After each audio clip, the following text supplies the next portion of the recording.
All right, welcome to episode 6 of Dude, Where's My Soul? And we're joined today by an esteemed guest going by the name of One Vibe, Brother One Vibe. That's your That's right. That's preferred me. name? Yeah. I mean, you can. Yeah, yeah. I usually think that there's like 3 degrees. I mean, it's not that I really have I didn't know I had a preferred one, where I feel like the 3 different versions of the name are just like for different contexts. So for one is like for visitors to the monastery. One is for brothers and sisters, and one is for teenagers.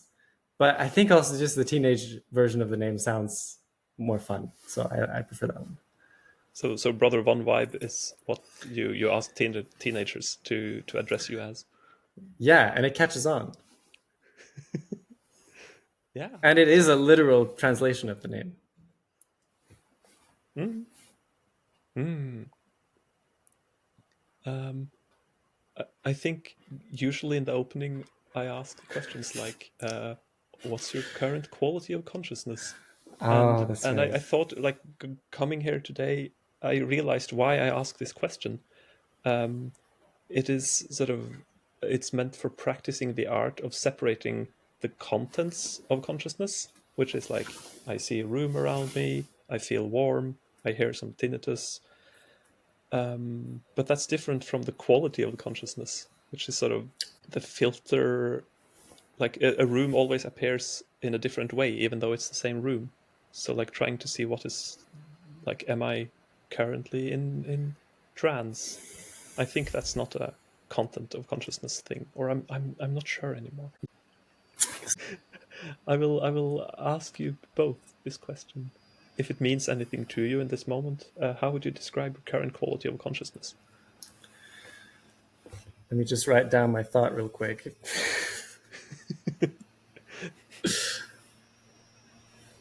Yeah, and also let me feel how I'm doing. Expansive.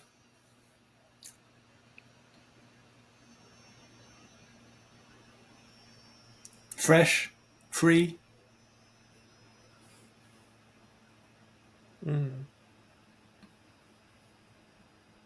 Voidy.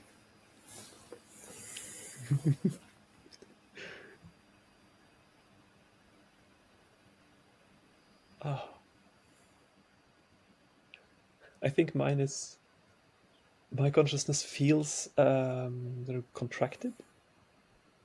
Uh, there's a tiny bit of jealousy towards your how you relate or how you describe your qualities.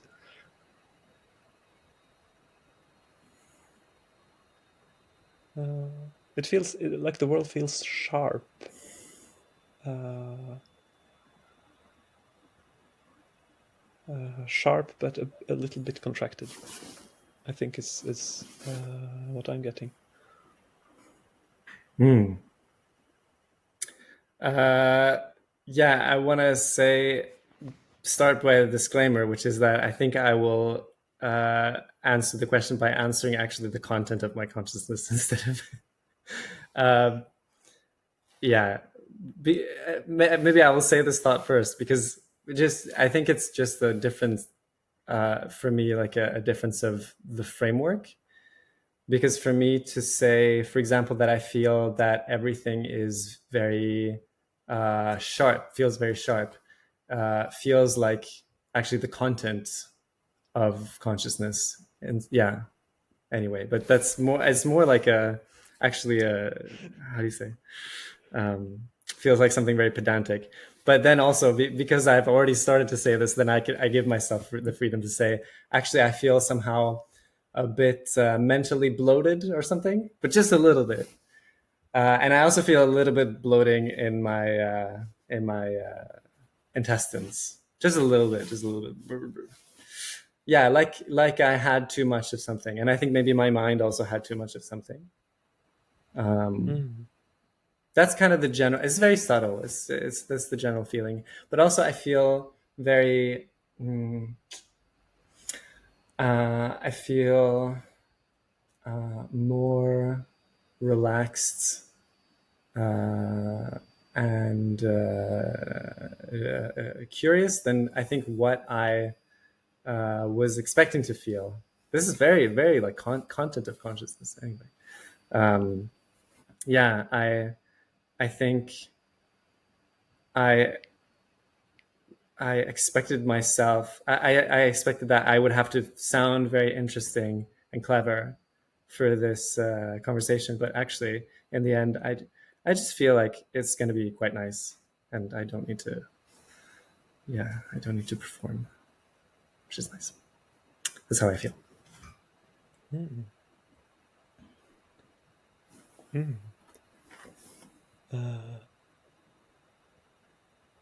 Cool. And then there's also the question of like where in the world.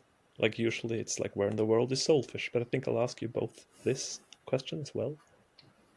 Where are you guys? I'm in Wilhelmshorst, which is a tiny village outside Berlin, where I am having very refreshing nights, sleeping in a garden. Yeah, you're sleeping outside these days. Yeah, open to the elements. Yeah, no cover, no rain cover. There's a cover, but no sides. Okay, yeah, that is fresh. That's here. It's pretty. I'm further south than you, and it's pretty cold here. It's pretty fresh here. Yeah, it's cold and rainy. It's very, very cold and rainy in Germany.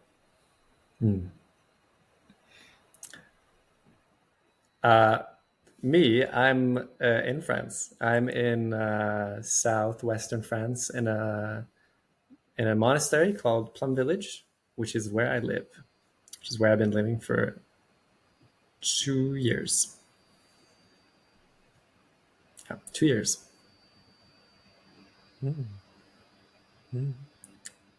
Yeah, should I also say maybe that I'm a monk? Is that useful? We're all monks. Yeah. What type of monk are you? I'm a Zen Buddhist monk in the monastery. Ah. I'm a Yamabushi. I'm a traditional Japanese shamanic monk. Oh, really? Yeah. It's not a full-time residency.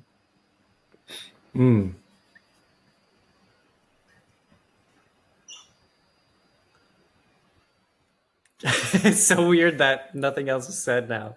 Okay, I guess we'll have to explain what it means, what that means, and I guess I have to explain a little bit what that means. Otherwise, I will be so confused.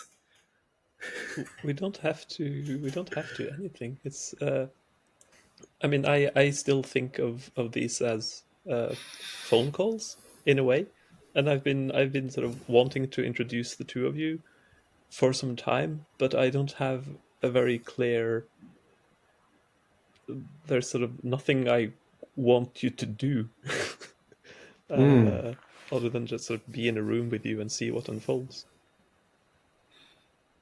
Very good. Yes. Don't worry too much about explaining things.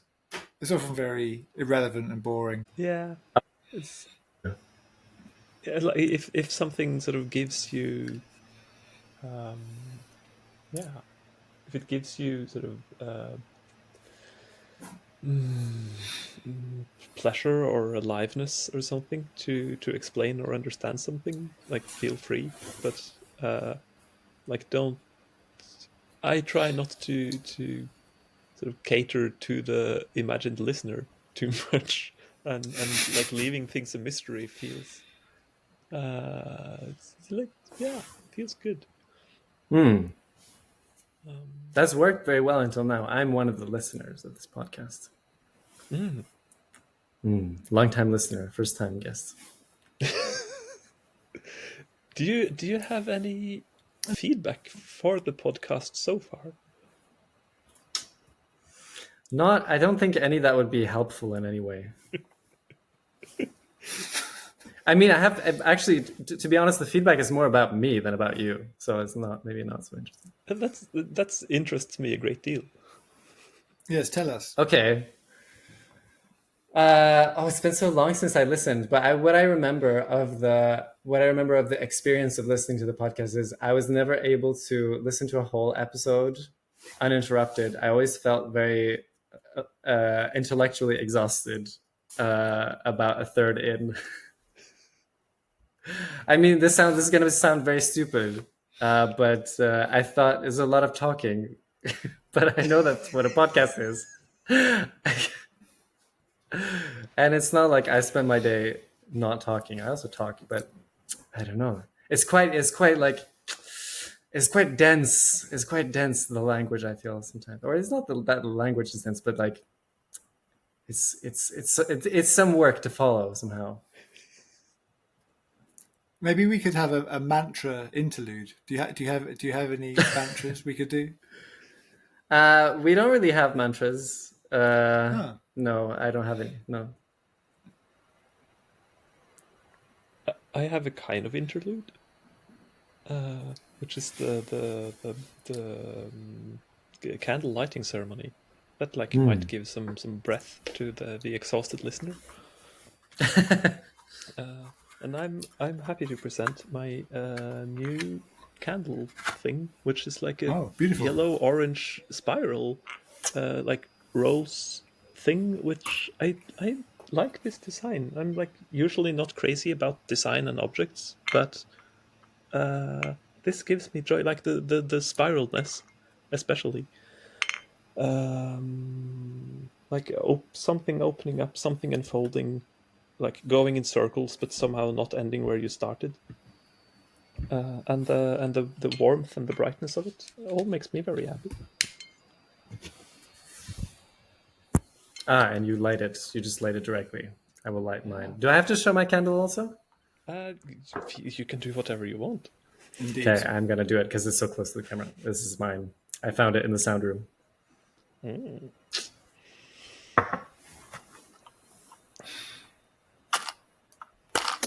Oh no.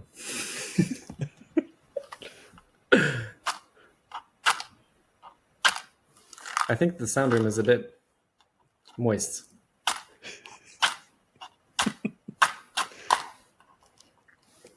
Let's see if another matchstick works. This feels like an excellent sort of metaphor for the spiritual path. It's so easy for some people.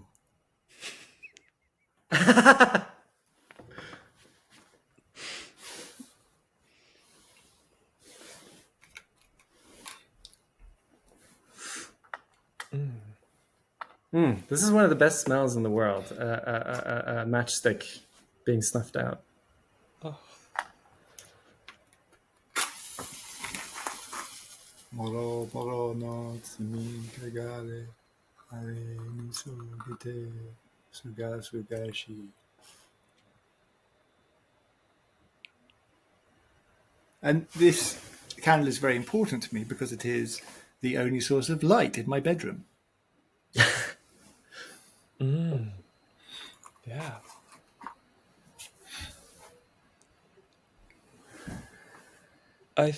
At this point, I feel like sharing that I've slept outside for 2 years. Not the last 2 years, but like 12 to 13 and 17 to 18, I think. I slept on I carried out a bed every night right outside my house. And usually I'm sick quite often, but for those 2 years, no sickness, no colds. I could sort of go outside in winter with a t-shirt, and in the evening I would feel my throat being itchy, and like, okay, here comes the cold. And then I go out in 20 minus and go to sleep, like in a sleeping bag with a duvet and stuff. But when I wake up, it's just gone. So I don't know what to conclude other than I seemed healthier.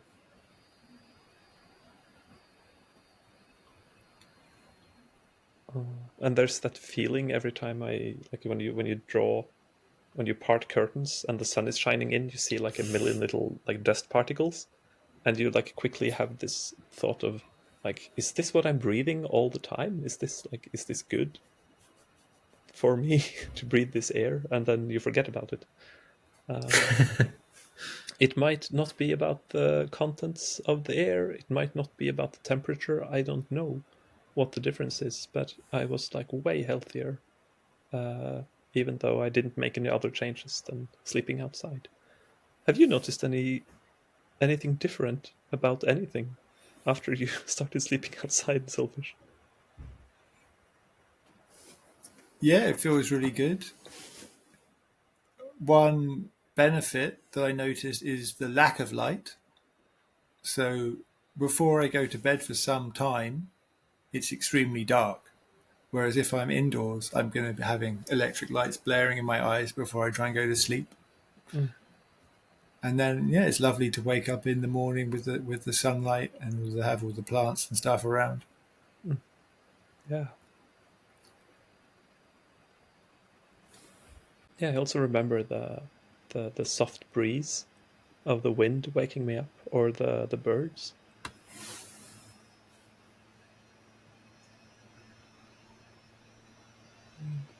I'm guessing like some people, like in Norway at least, hiking is a huge thing, and people are like, oh, nothing is like waking up in a tent or in a like sleeping bag or in a hammock somewhere far away. But it's like, well, right outside your house, at least for some houses, is also like a like an adventure awaits you literally 1 meter outside your door.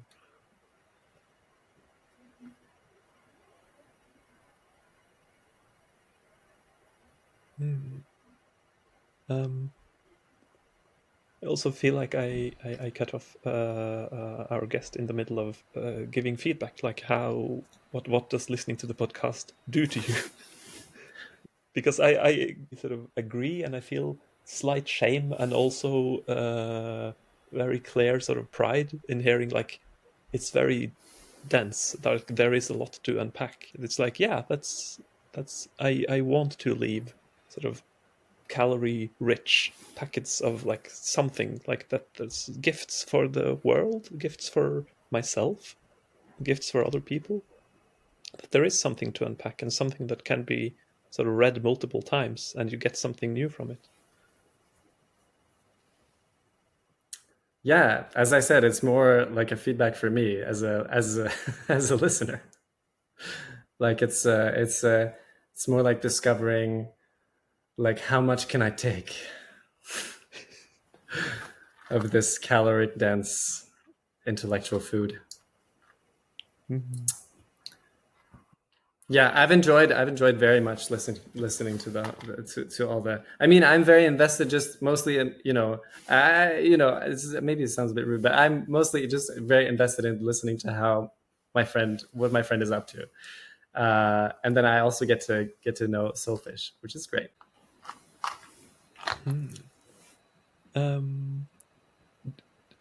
Do any of you bring topics, questions, directions, things to explore? Well, I feel like I made Voidfall. You feel like you Made Voidfall.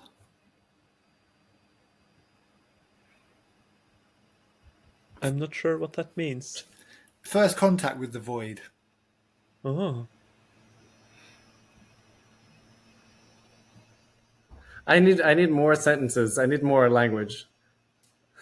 I don't get it. Or less. Need more language. The eternal void, the Godhead. I feel like after a long time and running away from it, I connected to the void, the emptiness at the heart of being.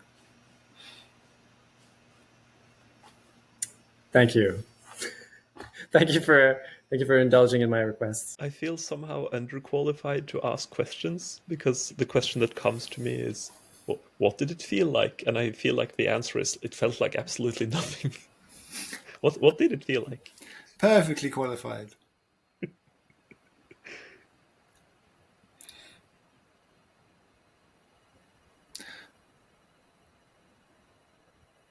What did it feel like? it's like removing a scab that's ready to come off, because the connection to the void is always there, it's always possible, but there's some type of shadow that's actually blocking it.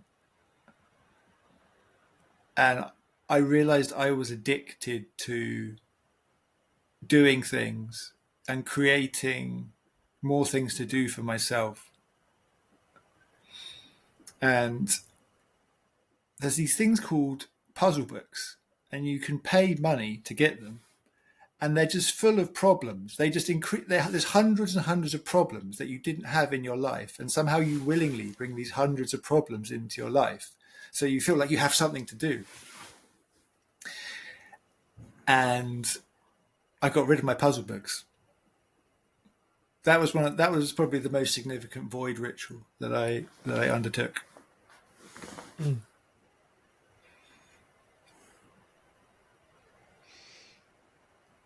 Mm. There's also a way that it's kind of like a slow. None of these things can really be done purely through conscious design, and it's just something that kind of slowly unfolds. I just started doing things, started acting in a different way. And now I can kind of analyze it and explain it to you in a way that's interesting. But I went to Bali for absolutely no reason. I flew halfway around the world and went to Bali to do nothing. And when I got there, I didn't search online to find anything to do. I just was. I've been a nomad now for a few years, and it's very challenging. Going into nomadism is very challenging. Giving up all these ideas, like I must have a place. But while I was a nomad, I always had somewhere I was going for a reason, a really good reason, like going on a retreat, and then I was going to do this and that. And I went to Bali, which is a big investment in time and energy and money, just for no reason. It's great. It was really good.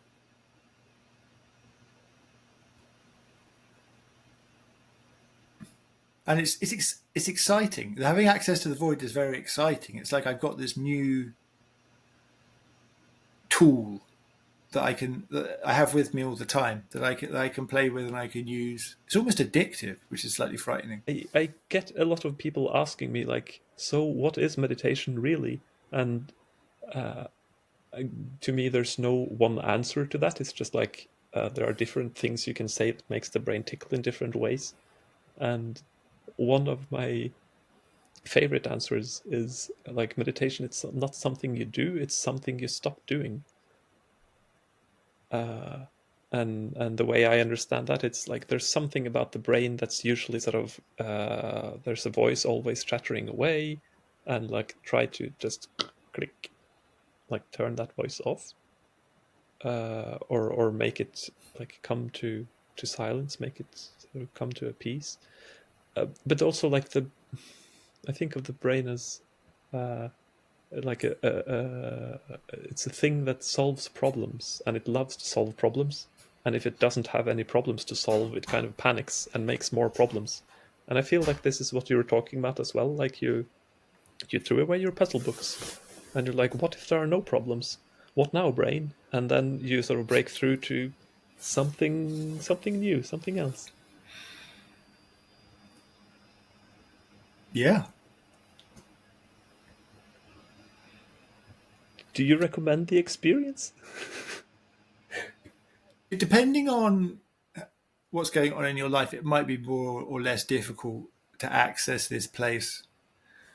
If you have like another very, very powerful void ritual is to send that email you've been meaning to send. All of these kind of undone tasks are really a barrier. Maybe that's one of the reasons people go to monasteries. But once I get into that space, into the nothing space, first of all, the fear comes up, like, oh, I have to do something. And then like really hilarious thoughts, like, how can I more efficiently connect to the void? That's a very stupid, intrusive thought. What if I did this to be connected? No. But once I really get into that place, and this happens for me quite quickly, which I'm a bit dissatisfied about in some ways, but there's a calling out, some kind of thing, some very, very quiet voice that I couldn't hear before will actually call me into something or call me to do something. And I think that maybe my life purpose is there waiting, if I can just make everything quiet enough so that I can hear it. Brother One Vibe looks thoughtful. Yeah, I feel like I have a question. But the question that I wanted to ask, I feel like it's lost some of its juice somehow now. Okay, I will start. So I remember once I was walking with a guest here, and I said I had like a question, but it hasn't. Anyway, I'll just start talking, and then let's see if Soulfish can give an answer. But it might not come out as a question, so I apologize in advance for that. So what I feel like I'm interested to hear about the void. Maybe not so much the void as an experience, because I can imagine it's very difficult to use words to anyway describe something like that, but more like what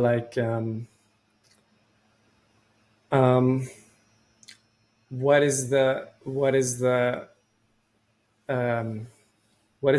entrance like, or maybe to say it in a different way, what is the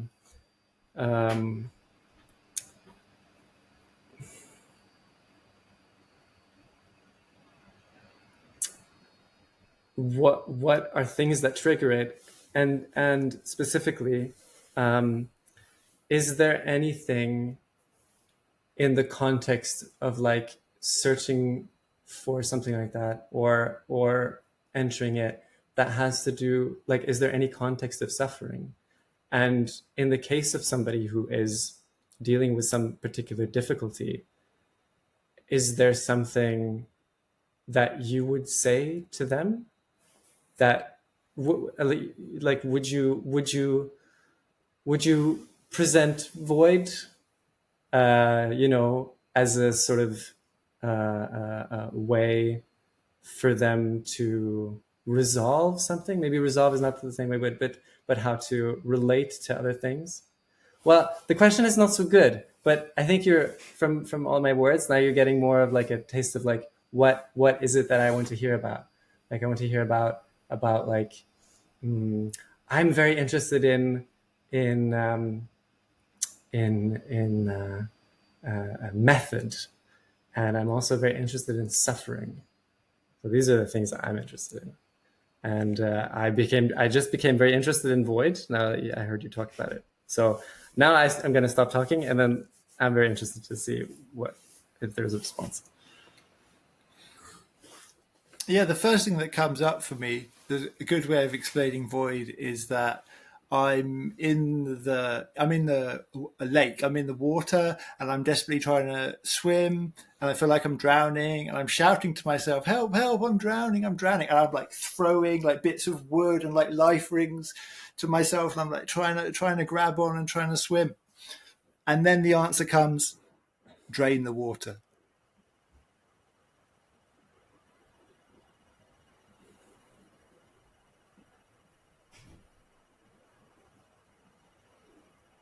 I think it's good for podcasts that there's a sound to respond when somebody's finished talking.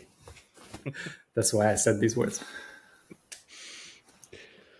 Method to access the void. Like, we're operating in the soul realm, like methods are kind of counterproductive, which is kind of a curse that I know certainly the Japanese Buddhist monks complain about, is that they're trying to be separated from identity and separated from trying, and then they put all this effort into making this huge monastery and doing all these special rituals, which is like the opposite. And they say, like, I'm so envious of the guy who doesn't know anything about enlightenment, has never heard of Buddhism, because he doesn't he's much more enlightened because he doesn't have all this shit to deal with. But like of course, on the other hand, doing all that shit is probably better than leading a normal life in terms of doing soul work. If your normal life involves, sitting behind a computer desk and like shoveling chocolate bars into your face. Suffering for me, I no longer experience suffering. And I found that in a place that I call the zenith. It seems to be a different place in soul. And it's just a place of letting go and letting go and letting go until I suddenly realize suffering is just resentment. Suffering is just me resenting my situation. It's gone. And so I imagine suffering would hamper void access. The only thing is that, like, I have a certain path. I don't know if it's possible to do the path in a different order. Like, I've heard a lot of people claim they're connected to the void. If they are, they did things in a different order to me, or they might not know what they're talking about. But I overcame suffering before I got access to the void. And suffering would be tough to really access the void if you were suffering. Let's say that the path you have gone is possible to follow for other people. How do I know that I'm on the path? How do I recognize that I'm sort of moving towards the entrance of whatever portals you have gone through? Because I'm sure there are like a lot of ways to feel like you're on the path and like try really hard to meditate and like be like tense your entire body in pure meditation will, and you're still not doing the thing. I think this is that's my question. What you're asking is how to distinguish whether to distinguish spiritual bypass from real spirituality. Something like that, and if there are different portals to go through, maybe like how to recognize, like if I'm like, you're no longer suffering is like one way of, okay, that seems true for me now. That seems like I'm sort of following in your footsteps. Although I can also like take some exciting medication and not feel suffering. So I guess it's like try not using drugs, or it's possible to do without drugs. Yeah, but I mean, like before you reach the point of no suffering, you'll have reached a point where you're not too worried about like following a certain path. But I'd say I think it is possible to distinguish, and I'd say that because the quality of the experience is fundamentally different from everyday experience. If I'm just going through the motions, and if I become like the chief high shaman of some religion, but like I still have the same feeling like I would if I was in charge of a company, then that's not the spiritual path, and it can't really be described. I mean, there's no real. Well, it can be described. It doesn't really help, but it's just a fundamentally different experience, and it's a fundamentally different perspective. And yeah, this noticing, it's like, oh, wait a second, I don't want anything anymore. I used to want things all the time. Now I don't want things. I used to really want like a girlfriend or a relationship, or I used to be really scared. I used to be scared of death all the time, and now I'm not. There's a noticing of these of this massive shift in perspective that would be unimaginable. Like if I told myself before that I wouldn't be scared of death, I'd be like, oh, but it's so terrifying. It's like, it's impossible for me. Or even the idea, like I read about this idea of not wanting. And I just was like, I have no, how is that impossible? But like when you experience, you're like, wow, this is just like a completely different perspective. And do you feel like you answered the question of like, what would you say to someone who's experiencing suffering and is sort of drawn towards whatever it is you're talking about?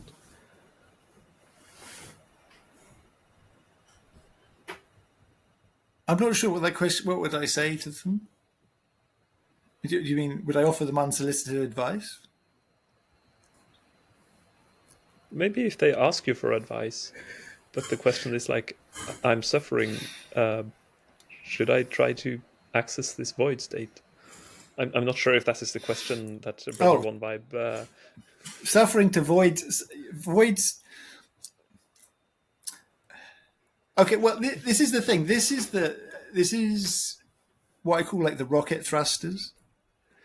So when they have a spaceship they're sending into space, it has these like giant thrusters on it, like full of fuel, and they're like the super powerful thrusters, and they burn and go, and the rocket's going into space. But then when it gets to space, the thrusters are just going to slow it down.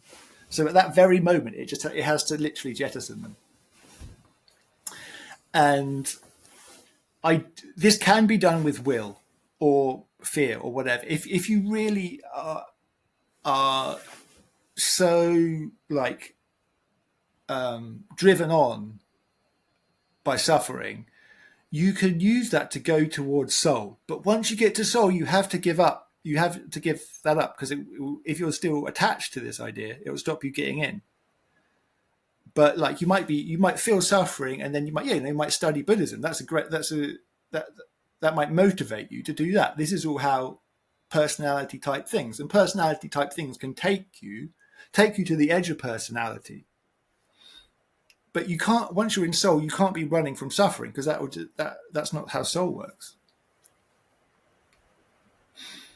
And so it's dangerous to try and if you really want to use soul for something, it won't work. But if you're in a personality space, all you have is will and motivation, and you can use that to go towards it, but you have to be ready to really let go. And that's painful when it's something that's really a big part of you, that maybe you even perceive it as the only part of you, and to let that die is tough. Of course, moments later, it's not tough. Nothing's tough anymore.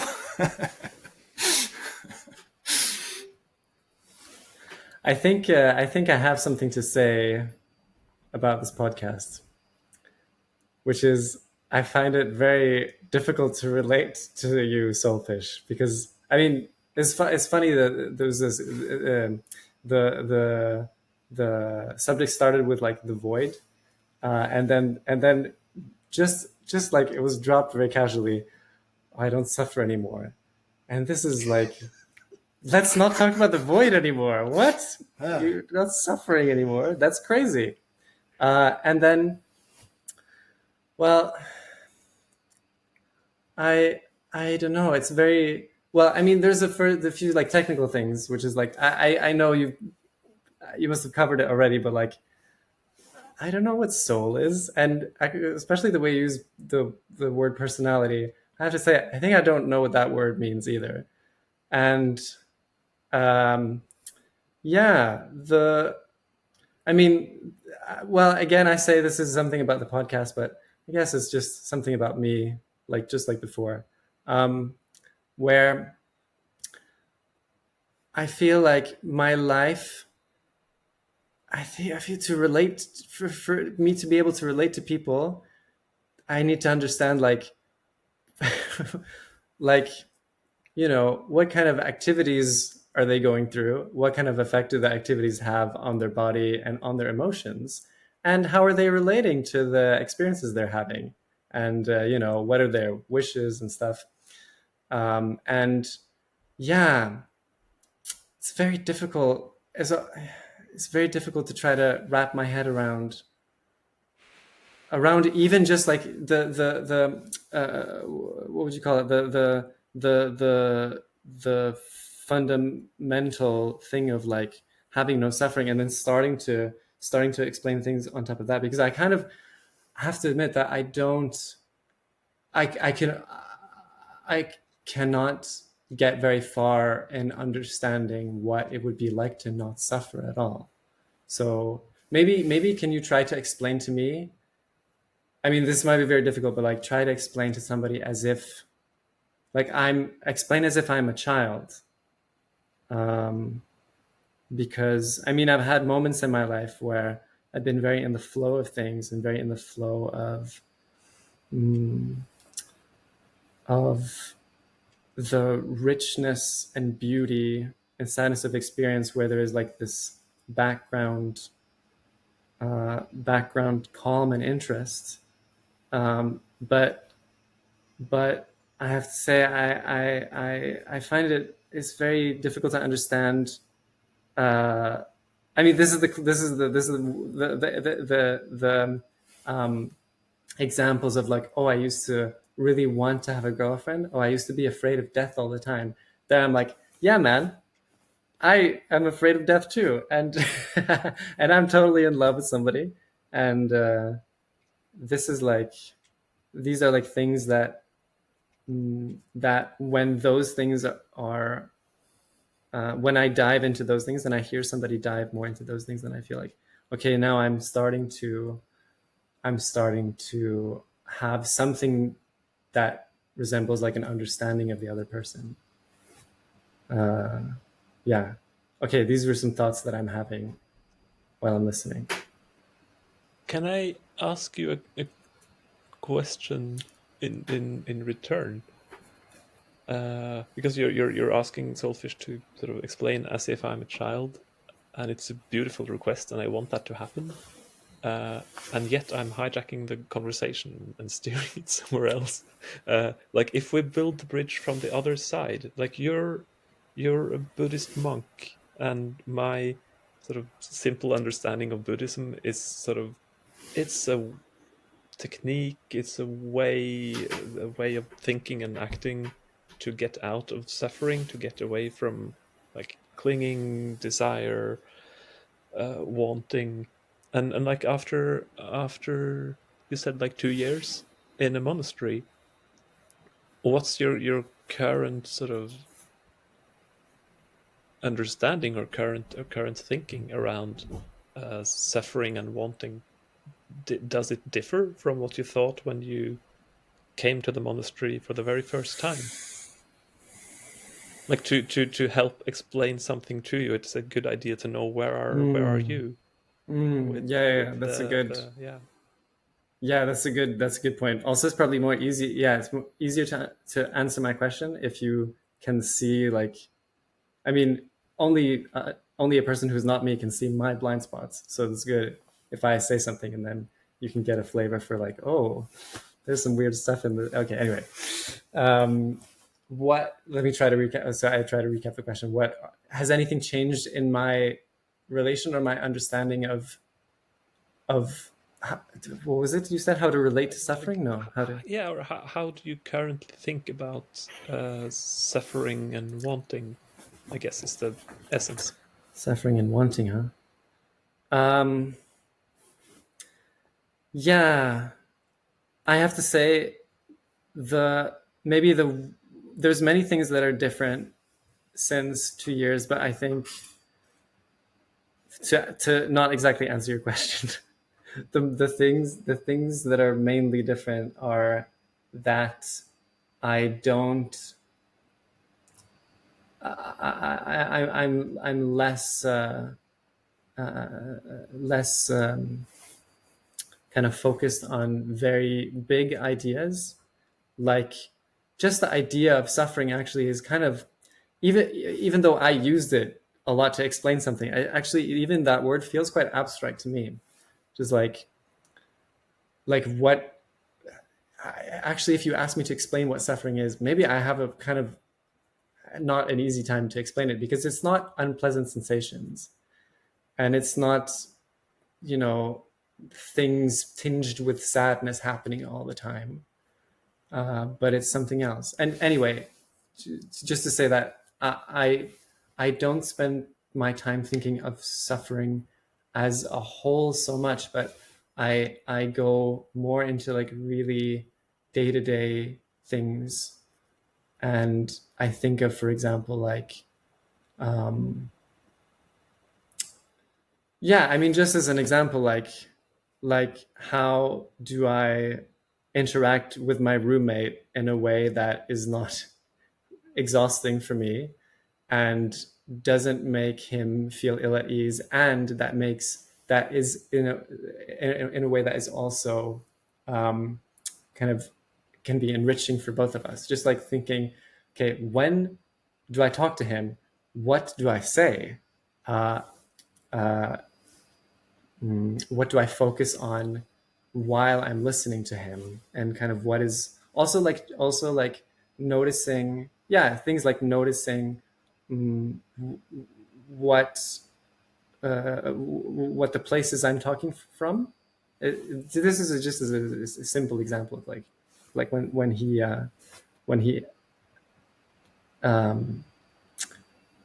starts talking to me about lots of his problems, which I often think are very silly, and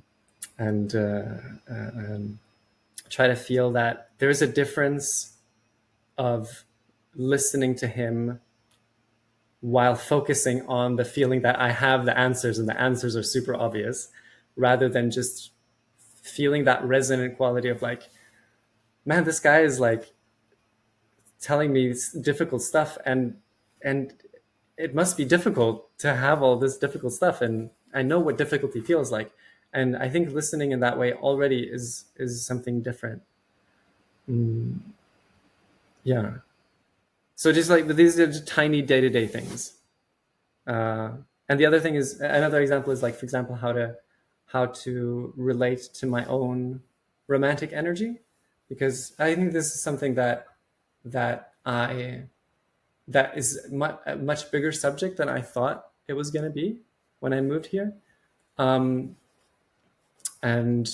noticing a little bit like in relating to when the sexual or romantic energy is alive in me, like how what do I go around wishing will happen, and also like how much of the focus is on what I would call outside of me, and how much of the focus is inside of me, and especially how do I relate to this feeling? Is it like I think this feeling is very important, and I should really pay attention to it and be informed by it, or do I maybe think that, oh, this feeling is like not very useful, and I should maybe try to have less of it somehow? Or can I mean, this is basically what most of the training is about. Can I really allow this energy to be able to express itself inside of me? And do I give it like this reverence that I feel like it really actually deserves? And can I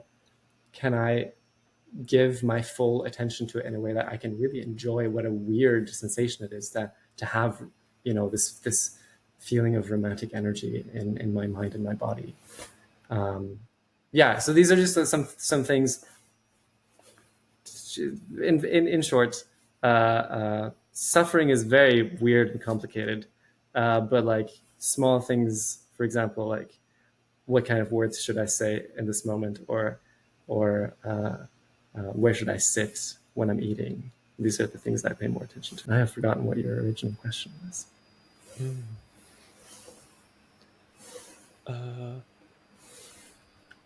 I think the question is something like how do you relate to suffering and maybe to wanting, which I think you answered.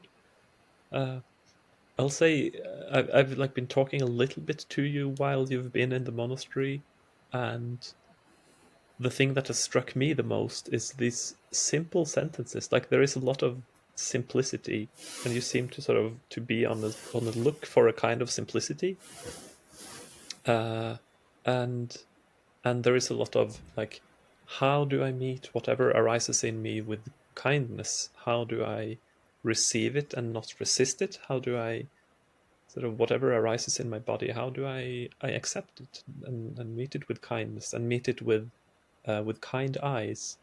This is a language thing that you do that I notice that I love. Like with what kind of eyes am I looking at this? Am I looking at it with eyes of judgment, or am I looking with eyes of curiosity and wonder, or eyes of childlike wonder?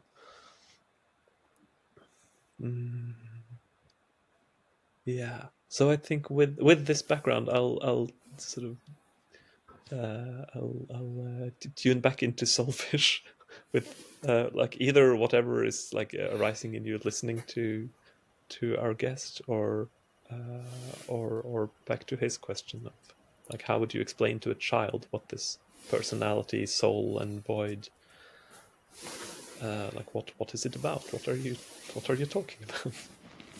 Well, hopefully that's the question that's more straightforward to answer. So I'm talking in the terms of the model that's presented by the ISTA school, which I think was either invented or developed strongly by Bruce Lyon. He certainly explains it very well. And like all these things, it is difficult. It can't really be understood if you've never really experienced it. But his model of the universe is that there are three rings: the personality, soul, and void. And the personality is the everyday. The personality is, I want to get a good job so I can get lots of money. And when I have lots of money, I can buy a car, then I can attract a woman, and I can, and then I can get, I'm constantly trying to get something to make myself feel good. And a lot of people were in that cycle. I've been in that cycle. But eventually some people start to feel like, I'm just chasing my own tail. This is not it. I can't ever get the thing that makes me feel okay. And there's a feeling, there's a calling that there's like something else to reality more than just like getting money and getting pleasure somehow. And the other thing that's very present when we're in the personality ring is the identity. And it's like, I'm this, I'm that, I'm a this. And that's what I am. I'm what people think I am. I'm a man. I'm heterosexual. I'm a monk. I'm English. But there's every, and I think of that about other people, of course. I'm thinking people are this, people are that. And that has a certain relationship of how they can get me the thing that I want. But there's something behind other people and behind myself. None of those things are real. All of those things are just labels. And behind the labels, there's something magnificent. And that is the soul. And through a deep process of surrender, of giving up my identity and giving up all the things that I'm clinging on to, I can actually relax into soul. And then my life is quite different. Instead of me chasing around after things to try and make me happy, the spirit of love is driving me to do its own bidding. I'm no longer in control. I'm kind of a vessel for universal love.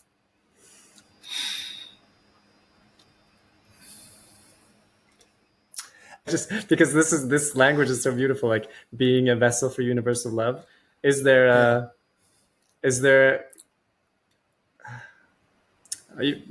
feel free to ignore this request, but is there an example where you feel that you were really, like a story where you witnessed this happening? Like, wow, this is clearly like I'm a vessel for this universal love. I have an example that's present in my mind, and it involves things that happen within a container. But I think I'm going to try and explain it by not giving away too many secrets from the mystery school and things they don't want people to talk about. So there's certain rituals which involve touch, and touch of another person, and not another person that you've chosen, which is a huge trigger. It's like, oh, I want this person, I don't want this person, I'm attracted to this person, I'm not attracted to this person. Oh, I don't want to touch this person, I don't want to touch a man. We sometimes call this the homophobia wound, that a man doesn't want to touch another man. And I was in that state, and I was like, oh, don't want to touch this person. But then I realized that I wasn't there to get what I wanted. I was there to help this other person with their spiritual development in a way that they needed it. And I was perfectly willing to do that. And then, so I instead of running around in my head about what I wanted, what I didn't want, I was just there to support them. And it's just,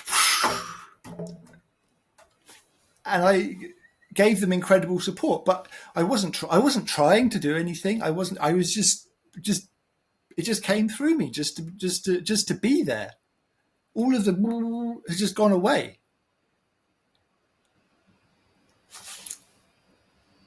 Hell yeah. And then this force of love, so when I was stuck in the personality world, there's all these people who say, if you want to get something, you have to have smart goals. You have to have an achievable length of time and something that you want. And so I was indoctrinated to think, if I don't have all these like goals and motivate, what do you really want in life? This is what a lot of spiritual teachers, what do you really want? Like, oh, you don't know what you want? Oh, you're not. That somehow I'd just fall down in like a blob, my skeleton would dissolve and I would just be like just sitting there if I didn't want anything.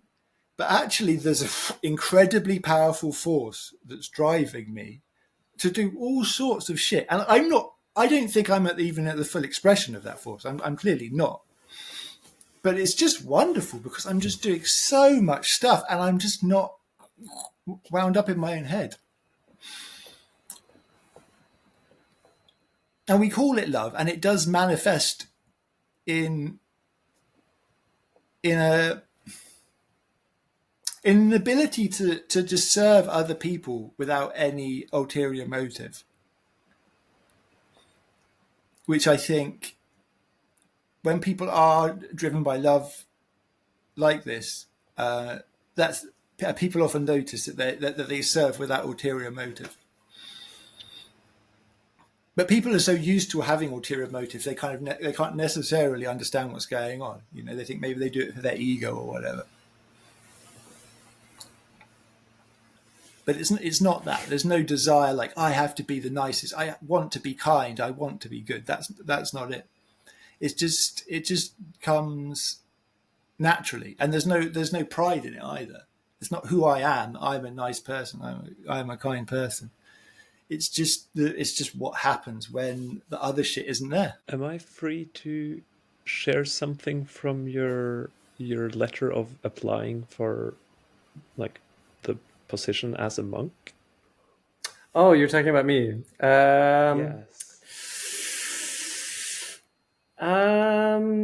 Yeah, sure. You were writing that like I want to become a monk at this monastery because I want to learn how to let love flow through me. And I noticed that the biggest, like I'm paraphrasing here, but like this is how I remember it. I noticed that the thing in the way of love flowing through me is that I try to do things.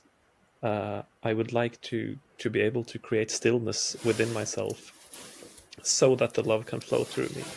And you've been working at a school with like teenagers, and some of them are having a hard time, and you want to be of use to them. And you're like, I notice that I'm most useful when I don't really try to do anything, when there's not a lot of motive.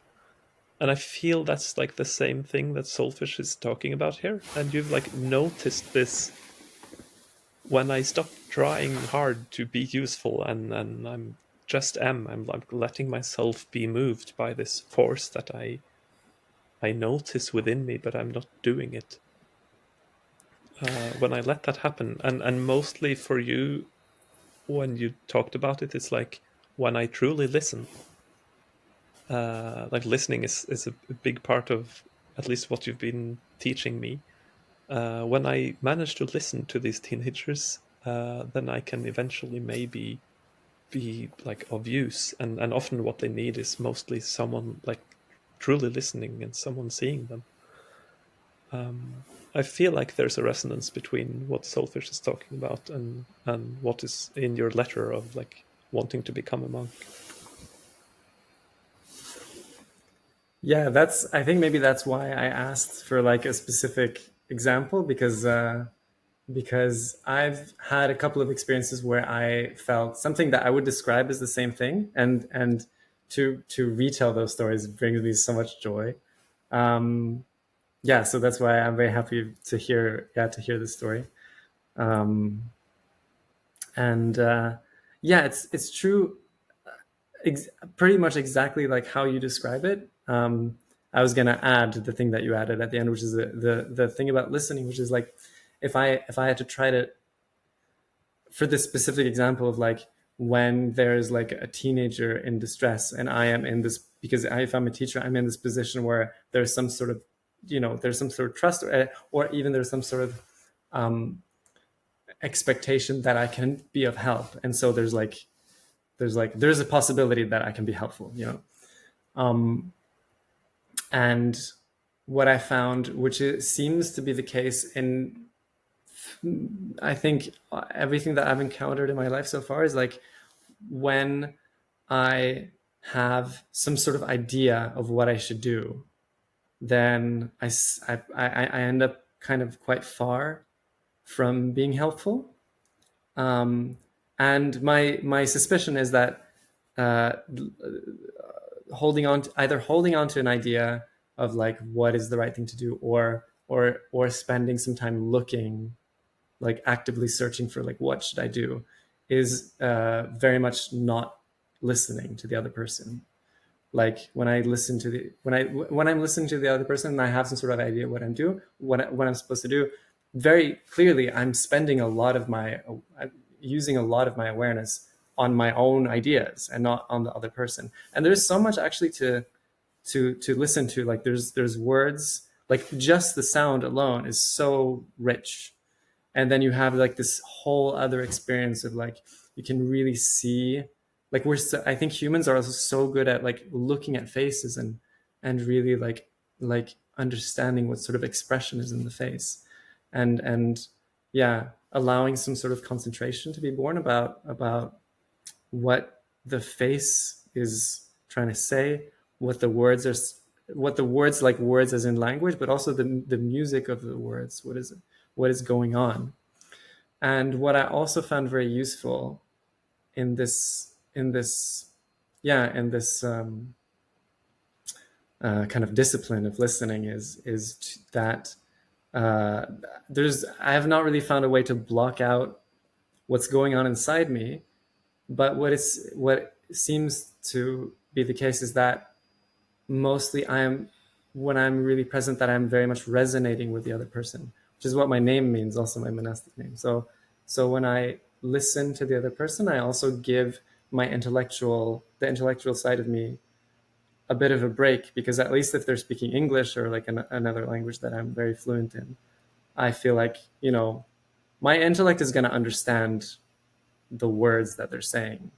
So I give instead my awareness to the musicality of the words, the way that they're, their general disposition, how they're moving, and also the movements that are going inside me. Because I always feel like when I'm listening to someone, a lot of what's going inside of me has to do with what they're sharing, actually.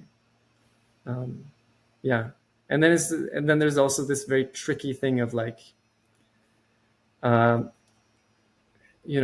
I could say like, let go of of the ideas that I have, but what does it mean to let go? Like, it's kind of like, when you teach like a proper technique of an instrument, and you see people are super tense. uh, I really, well, this is how I experience it, that is, it's much easier to teach somebody to tense up a muscle than to relax a muscle that is already tense. And so I don't have a good answer for that. Like, how do I do the thing of like letting go, other than to say, well, the flavor of letting go is like softness and kindness. So really wishing for something to be gone doesn't feel very kind. So I also try to give rise to the attitude of kindness and acceptance, and to say that when there's something that is going on inside me that I think is not useful, I try to see how close can I get to truly saying like, you are allowed to be here, and actually you can be here for as long as you want. Like you're welcome to be and move around, and instead maybe to say like, uh, I'm like, I'm going to focus my attention on something else. But yeah, to keep sort of a softness that goes in more than just one direction. To say that like, I'm invested in listening to this person, and I'm not going to try to guess what they're talking about, and whatever is going inside of me. Hello, you. I have some sort of name that I could give you, and it's probably, it's not gonna uh, it's not gonna um, describe to the full extent like your multitudes, but already giving you a name is there's some sort of kindness there. It's like, well, to give you a name, I'm looking at you, I'm trying to understand you, but also I recognize that I cannot really explain you with words, and just to say, yeah, that you are allowed to move around in my body and move around in my mind. So giving a name, would that be something like, oh, hello, ambition, I see you like excited there, or hello, shame, like you're also allowed to, like meeting the whatever is appearing in you as like, okay, there's something that's moving, like it can be there, and I keep moving my attention outwards. Yeah, in Buddhist language, you would call that like a mental, like specifically a mental formation. For me, I'm not very good at identifying them that precisely. So I usually say something like, "Oh, this is something that feels angry," or "This is something that feels nervous." And then there's like colors, and it's like it's nervous and it's a bit stuck here and it's moving like this, and going like, "Oh yeah, I feel like maybe I recognize you. You've been here before," and go like, as long as something is not unbearable, there's nothing wrong with, I think, feeling a bit nervous, especially when I also have a feeling that actually I'm safe, and also when this is what I found has been very important for me, that when I feel that the context of something unpleasant is that there is so much pleasant stuff going on. For example, it's very pleasant to sit in a chair, and it's very pleasant to feel the rhythm of the body breathing, and it's very pleasant to have trees around and the sky, and knowing all those things and feeling something uncomfortable in my body is like, it's almost like it makes that uncomfortable thing feel better itself. Or like one of my teachers says, like the way to engage in suffering is like to be somewhere safe and then to dip your toe into suffering, like just a little bit.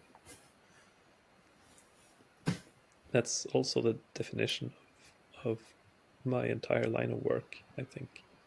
Create a room that's safe, and then move like a tiny bit towards whatever is uncomfortable or creating distress, and sort of meet it from a safe place with a safe person. I think there's a lot of overlap between what we do, except I'm just doing it on myself.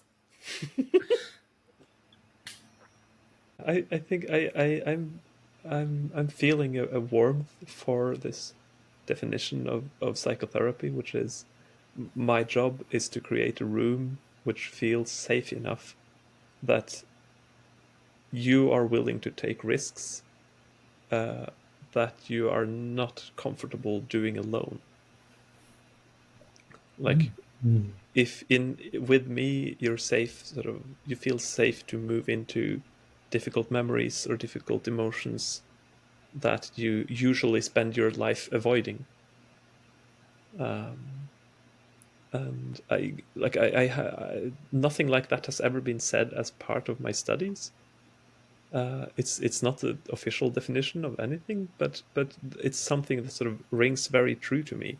I think my job is to create a room, which is sort of just creates a lot of safety. So in the first few sessions, I often ask, like, is there anything you'd like to talk about today? And in later sessions, when there is a lot of safety there, I sometimes switch to what do you least want to talk about today, because that's ultimately where we're headed. Like what is the topic you're sort of most keen to avoid, and how willing are you to go there today? And sometimes there's like, oh, there's a huge thing, I'm not going there. I'm like, yeah, no, sure, let's not. What do you think would happen if you went there? And we just like dance around the fear of approaching the thing. Yeah.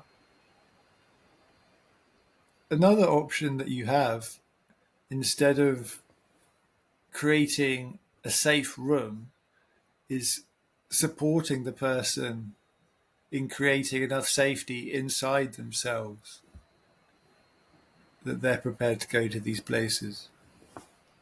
How would you do that? Oh, it's your job. I don't know.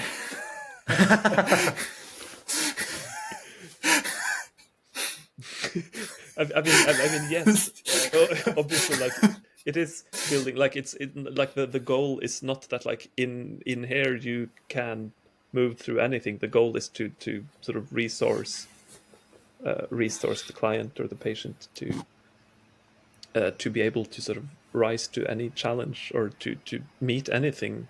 And it's like, okay, I need this thing to handle that. I need a friend now. I need to lean on someone. I need to take a break. I need to listen to the voice inside myself. I need to set a boundary. Uh, I feel fair, but I need to like go and buy those shoes anyway. I mean, this is kind of also the same thing that we do, because we practice in community. We say very specifically, like, sometimes stuff is too hard to do alone, and then find a buddy. So yeah, I'm also doing that. I don't think we're meant to move through life alone. Like at least like as a biological, like my ape suit, my like body emotion system, like this weird technology I'm in that is like self-healing. It's made to function in groups, and of course you can reject that and go out and sort of make your own food and your own shelter and like don't rely on anyone. And it has an appeal, like there is some sort of strength to it, but I think like being alone is like somewhere it's somewhere to practice in a way, or I don't know.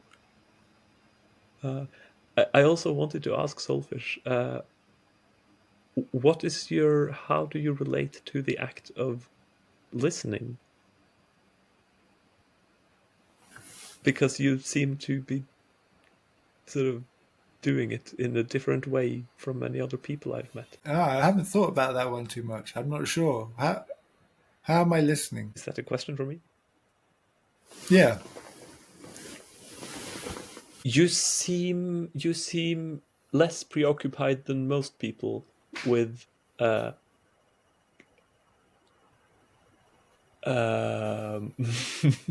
with taking responsibility for my side of the conversation. Sometimes you don't give a lot of eye contact, you don't nod, you don't give all this verbal, yeah, oh yeah, yeah, I know. And you've mentioned this yourself. Sometimes you sort of you sit in almost frozen posture, eyes fixed somewhere else, and you seem sort of catatonic, or you seem sort of spaced out, not present. And then people sort of eventually ask a question or sort of get to some kind of thing, and then you reply in detail, and it becomes clear that like you caught that whole thing. You were actually present, even though you didn't give a lot of signals that you were there with them. You let people do the work for themselves. And I've learned a lot from the experience of relating to you and realizing like there is someone home, and he's listening more deeply than many people I know. And I often feel undressed by the way you reply. It doesn't feel sharp, or like, it doesn't feel hurtful. It just feels like I'm being very seen, and you're not taking responsibility for my emotions. You're not like packing things in, but there's also like no cruelty. There's no. It feels like there's not a lot of ego to it, and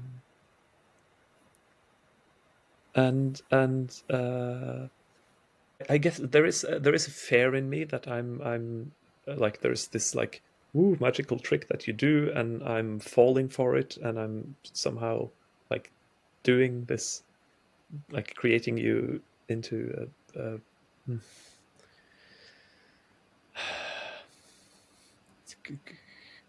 I'm thinking of the time you said I never claimed not to be a cult leader. I'm sort of I'm putting you in a position of sort of authority, wisdom, cult leadership. I'm putting you in the teacher role, not because you said like, "Welcome, I'm the teacher." But I think I get the sense that you have some important things to teach me, and I'm sort of noodling around. This is what I get from your quality of listening, and this is why I ask: how do you relate to the act of listening to another human? Yeah, I get what you're saying there. There's something I call witnessing, and yeah, witnessing is just to be present with another person, what they're doing, what they're saying, without judgment.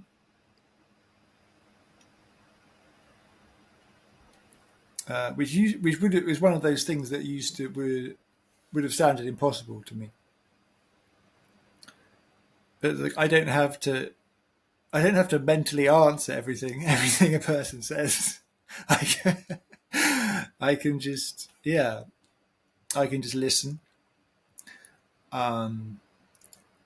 Yeah, I have a practice of dropping a lot of social cues. So what you're saying, like the what if I'm doing that? What I'm doing is I'm putting on a show for the other person. The other person is talking to me, and I'm putting on a show to show what a good listener I am, which isn't really listening.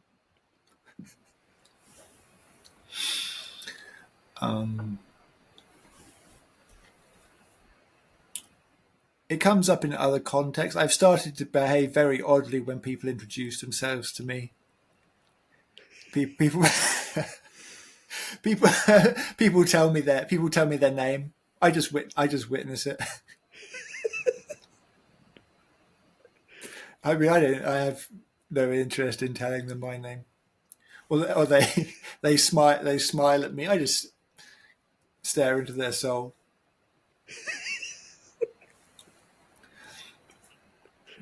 Very interesting thing that came out of circling.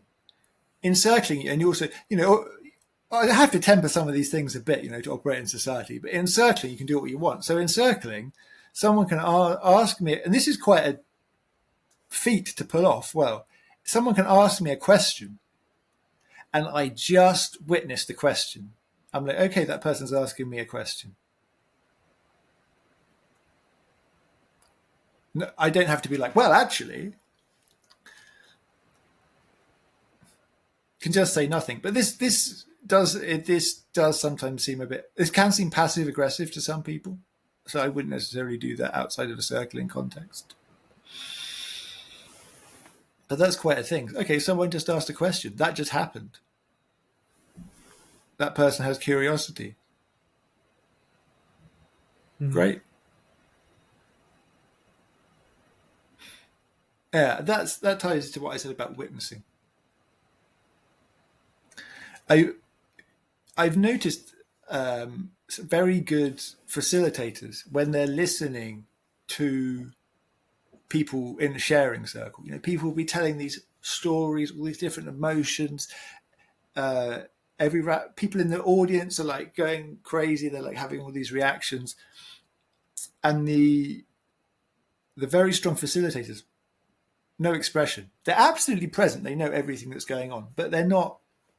Yeah, they're not internally reacting to everything. They're just witnessing and allowing that person to be witnessed.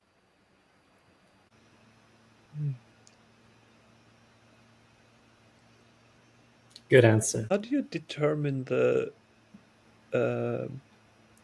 necessary like level of social cues? Because like you have this like personality suit that you can put on and like seem like hello, I'm James, I'm something, and then I'm guessing like as you get to know someone, you sort of drop away the things that you don't want to do. How do you decide sort of how quickly to stop doing this sort of normal social? I mean, the social interaction stuff is it's a language that we've developed and then somehow like made into like, oh, this is just how you're supposed to do every interaction. No, the necessary level of social cues is a lot lower than you might imagine. Basically zero. I mean, if I go into a situation with an intention of convincing people that I'm an ordinary person, a normal person, I'm fighting a losing battle. So just, I mean, this is the transmission. You know, if I want to find people on my level. So if I go in and I do everything the way I'm supposed to, I can make a lot of shallow people kind of like me.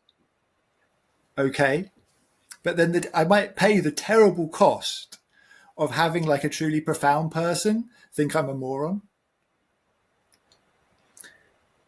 But there is a case that some people are just so wounded that they're just going to get like really angry and paranoid, and if I don't want to deal with that, I have to throw them a bone to cut just to help them regulate themselves.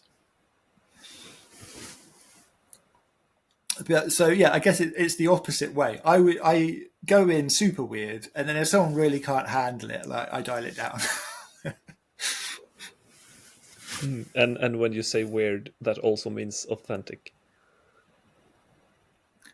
Yeah, weird is actually the wrong word. I mean, it is authentic.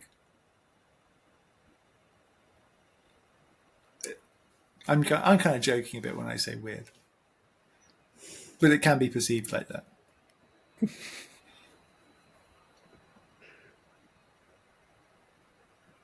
It's also like interesting from the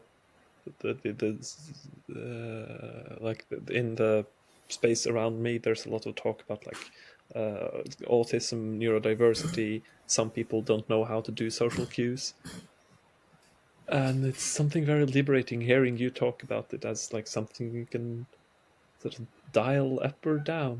And okay, some people okay, this person needs a bit of social cues from me because it's very hard for them to not get something that they need a lot of to be comfortable.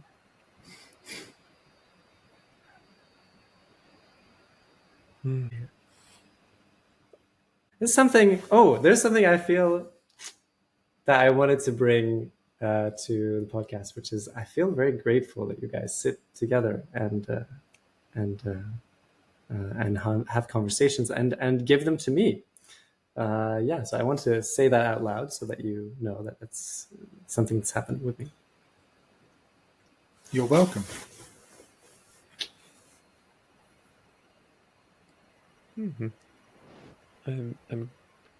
Feels good to hear your gratitude.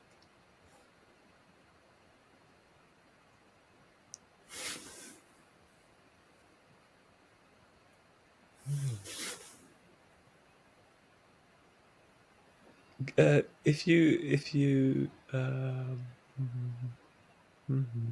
yeah, no, is there any other sort of questions, topics, things that you wonder that you haven't gotten a clear answer to? I mean, the thing is that when I listen to the podcast, I have so many questions for Soulfish, but I just cannot. I cannot get to what the question is, and I think it's a little bit in the same flavor of like this thing you were pointing out, that like Soulfish doesn't bother with a lot of social cues. But I'm more interested in, maybe this is not, I'm slowly starting to get to grips with like personality, the how do you say it, not the schema, but the framework of like personality and soul. But I'm a little bit interested in like questions like, are you in any way invested in other people touching this soul, for example? Are you invested in other people? Are you invested in other people touching soul? No.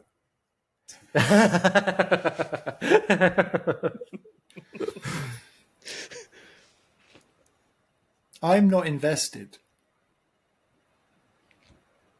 Is it the choice of word? Are you is there something else that could be put instead of the word invested? That would No, I think it's a great question. Well, it does come from a personality perspective. There's this kind of Yeah, that's what I suspected. the story about Lao Tzu, and he wrote the Tao Te King, and the question was like, well, if he's so like, without motivation and stuff, why did he write this book? If he's like, oh, don't, those who know don't speak, why did he write this long book? Well, the story is someone said, hey, Lao Tzu, will you just write down your philosophy in a book? And he was like, okay.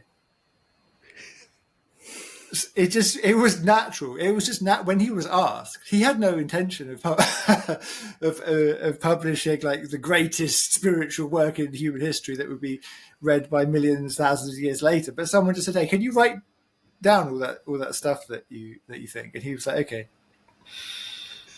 And so yeah, I'm like in this place of love and without judgment. It's just, if someone asks me something and I can do it, it's like, sure, why not? So I'm very open to requests. At the moment, I'm doing an online course about facilitating spiritual transformational containers, and I've realized that I have absolutely no desire to give people spiritual transformation or to teach these containers, which makes me perfect for that position because I've got no ego about it.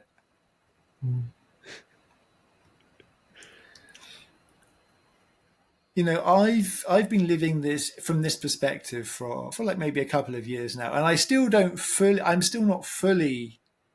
not fully in it, and I'm not fully understanding of how it manifests in the world. But the things that push and pull me are different from the things that used to push and pull me. And I could find myself, facilitating containers and holding groups, but it wouldn't be because I wanted to be that.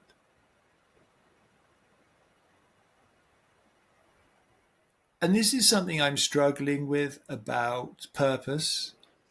So I always knew purpose as a very personality-based concept. And so like soul purpose seems to be a contradiction to me. It's like, well, I'm just, I'm a slave of God. I'm just a channel for source. A purpose is like, oh, I've got to do this. I've got to do this. That's all that I left all that behind. But, people like Bruce Lyon do talk about this a lot. Now they could be confused. I don't know. I don't need to follow these gurus. But I do wonder if I go deeply enough into the void, a purpose will announce itself for me and throw me into that. But every time I have an idea like, oh, I'd be good at this, I should do this, that kills it. I do also note that people like Buddha, Jesus Christ, they seem to spend a lot of time in trying to support people to touch soul.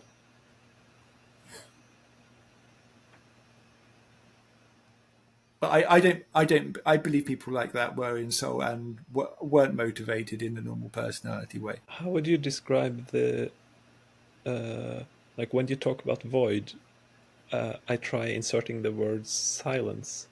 Like when I'm in contact with silence, something appears in me. How is void and silence different?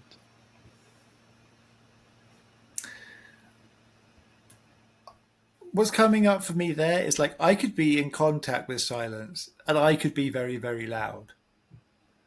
But with void, I could be in contact with noise, but I'm very, very quiet.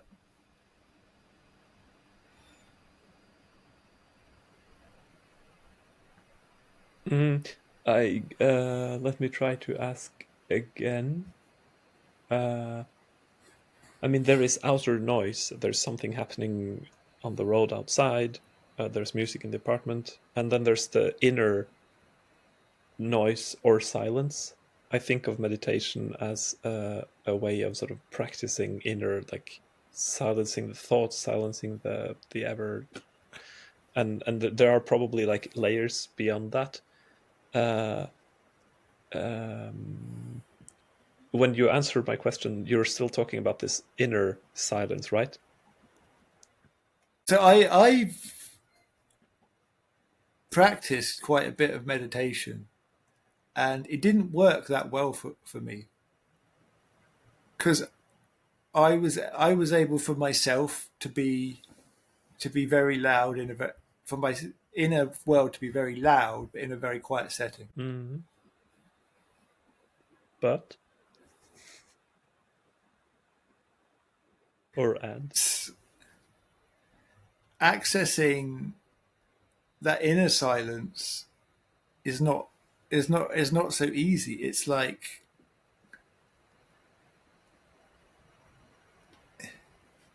you have this, like, yeah, do performing these spiritual actions. It's like you have this limb or something, this extra limb on your body, and you just like you have to like move it somehow, and you just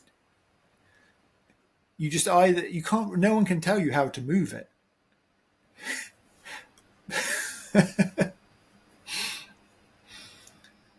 I guess it's, you know, if you think about it, no, like explain, like I can move the limbs of my body. I take it for granted, but like how explain to me how to move. You can't. It can't be explained. And if you don't know how to do it, you're kind of in a bit of trouble.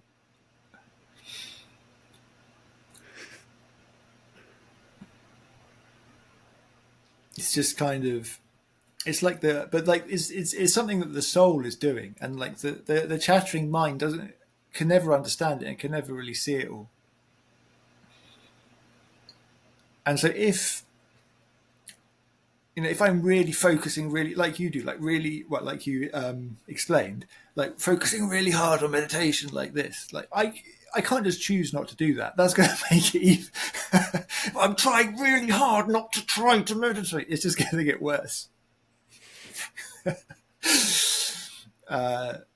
Well, yeah, I mean, we're in this endless cycle of trying to explain how to do something that can't be done. But some of it comes from these large actions of how I organize my life, like, things that I can actually do. And some of it, it's just the soul is just doing its thing, and I just have to let it do it, because anytime I try and interfere with it, it screws it up.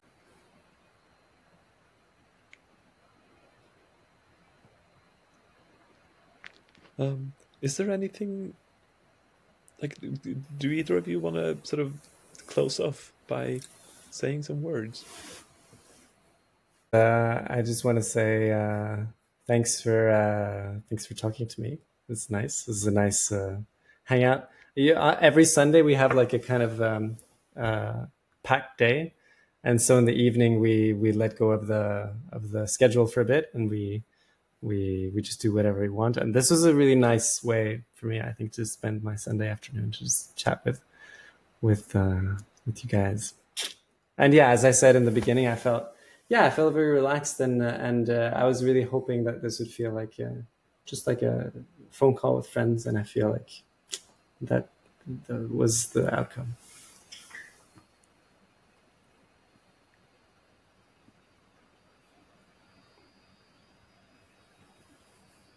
We can call it Into the Void.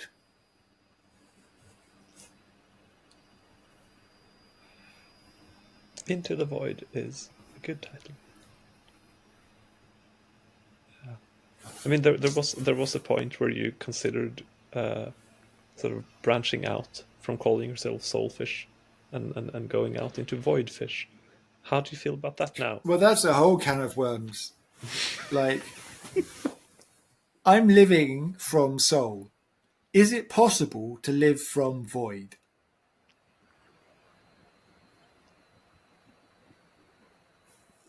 I mean, Sounds you like won't be a able to can of answer that worms. question. Yeah. Can of worms is a good metaphor because you're a fish.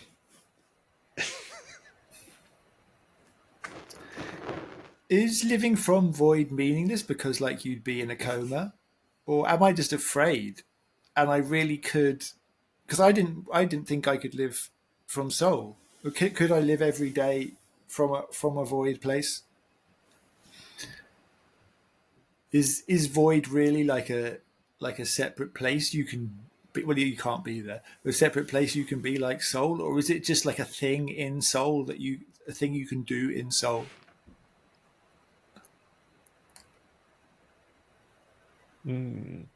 These are very difficult questions.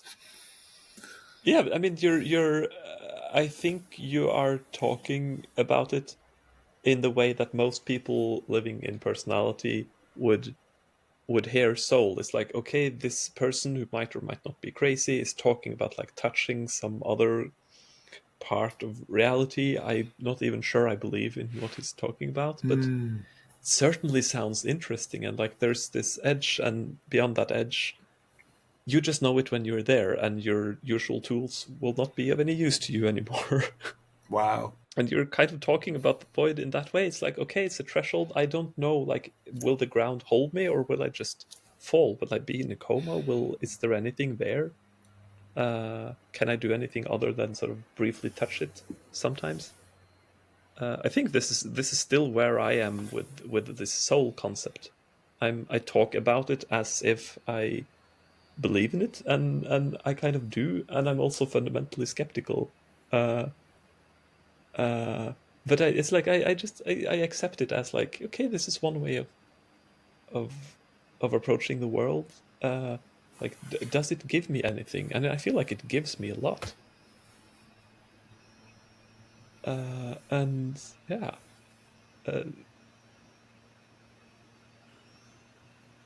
yeah, and I like the our guest points out, like, a can of worms is like opening a can of worms for a fish is like, yeah, it's feeding time. Like, it's a nutrient dense question, ripe for unpacking in another episode, or not. Excellent. I enjoyed this episode. Tune in next time or something for more of whatever we talk about next time.